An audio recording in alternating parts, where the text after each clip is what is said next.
మొదటి 3 రోజులకు అన్ని టోకన్లు కేవలం ఆన్లైన్ ఈడిప్ ద్వారానే కేటాయించడం జరుగుతుంది. మొదటి 3 రోజులకు గాను భక్తులు TTD website, mobile app, WhatsApp ద్వారా ఈ డిప్ కోసం రిజిస్ట్రేషన్ చేసుకోవచ్చు. ఇది తెలుగు, తమిళ, కన్నడ, హిందీ, ఇంగ్లీష్ భాషల్లో అందుబాటులో ఉంటాయి. రిజిస్ట్రేషన్లో పారదర్శకత పాటించేందుకు ఈ విధానం అమలు చేయాలని చెప్పేటువంటి నిర్ణయాన్ని బోర్డు తీసుకోవడం జరిగింది. నవంబర్ 27 నుండి 1వ తేదీ వరకు భక్తుల టోకన్ల కోసం రిజిస్ట్రేషన్ చేసుకోవచ్చు. డిసెంబర్ 2వ తేదీన డిప్లో ఎంపికైన వారికి దర్శన సమాచారాన్ని పంపించడం జరుగుతుంది.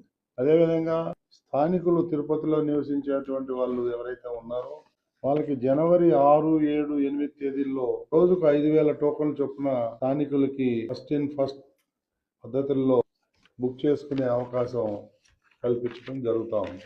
సామాన్య భక్తులకు ప్రాధాన్యత ఇవ్వడం భాగంగా మొదటి 3 రోజులు శ్రీవాణి దర్శనాలు, 300 ప్రత్యేక దర్శనాలు కూడా రద్దు చేయడం జరిగింది. అయితే జనవరి 2వ తేదీ నుండి 8వ తేదీ వరకు ఆన్లైన్ ద్వారా రోజువారీ 15,300 రూపాయల టికెట్లు, ఆ 10 రోజుల పాటు శ్రీవారి ఆలయంలో ఆర్జిత సేవలు ఏవైతే ఉన్నాయో పూర్తిగా రద్దు చేయడం జరిగింది.